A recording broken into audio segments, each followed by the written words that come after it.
Artificial Intelligence လို့ခေါ်တဲ့ AI ဆိုတာကွန်ပျူတာစာရေးတုံးစဉ်းစားတွေးခေါ်နိုင်စွမ်းရှိတဲ့စက်ပစ္စည်းစနစ်တွေပဲဖြစ်ပါတယ်။လူတိုင်းသိကြတဲ့ ChatGPT, Gemini, Copilot နဲ့ Claude အပြင်တခြား AI တွေလည်းအများကြီးရှိပါတယ်။ဒါပေမဲ့ AI တွေကို browser တစ်ခုလိုသိချင်တာကိုရှာဖို့အသုံးပြုနေတာထပ်ပိုပြီးတော့တခြားဘယ်လိုတွေအသုံးပြုလို့ရလဲဆိုတာကိုဒီဗီဒီယိုထဲမှာပြောပြပေးထားပါတယ်။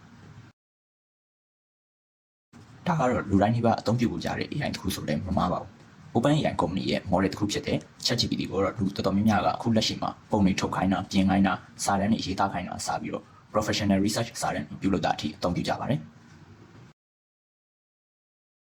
ဒုတိယလူသုံးအများဆုံးဖြစ်တဲ့ Gemini ကတော့ Google ရဲ့ AI ဖြစ်ပြီး Google product တွေဖြစ်တဲ့ Chrome browser, Google search engine တို့မှာတွဲလျက်ပါပြီးသားဖြစ်ပါတယ်။လူတော်တော်များများကတော့ Gemini ကို browser အစားထိုးအနေနဲ့အကြောင်းအရာတွေရှာဖွေတာ AI ပုံတွေတခြင်းတွေဖန်တီးတာအပြင်တခြား model မျိုးစားတွေဖြစ်တဲ့ Veo နဲ့ Omni တို့ကိုအသုံးပြုပြီးတော့ professional video တွေကိုဖန်တီးနိုင်တဲ့အထိအသုံးပြုလာကြပါတယ်။ Copilot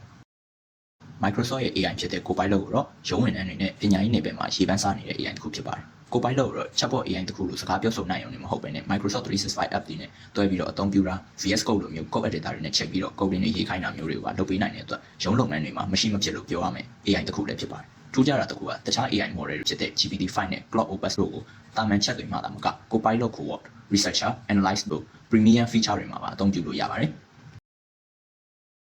Claude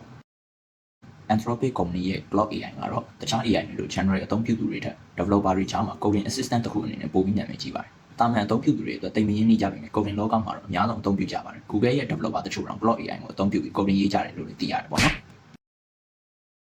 အခုပြောပြပေးသွားတာကတော့လက်ရှိလူသုံးအများဆုံး AI တွေဖြစ်တဲ့ ChatGPT, Gemini, Copilot နဲ့ Claude တို့ကိုဘယ်လိုအသုံးပြုလို့ရတယ်လဲဆိုတာကိုပြောပြပေးသွားတာဖြစ်ပါတယ်။နောက်လည်းအခုလိုမျိုး AI တွေကိုဘယ်လိုအသုံးပြုရမလဲဆိုတာကျွန်တော်တို့ page မှာဆက်ပြီးတော့တင်ပေးသွားမှာမို့လို့ like and follow လေးလုပ်ပေးသွားကြပါဦးခင်ဗျာ။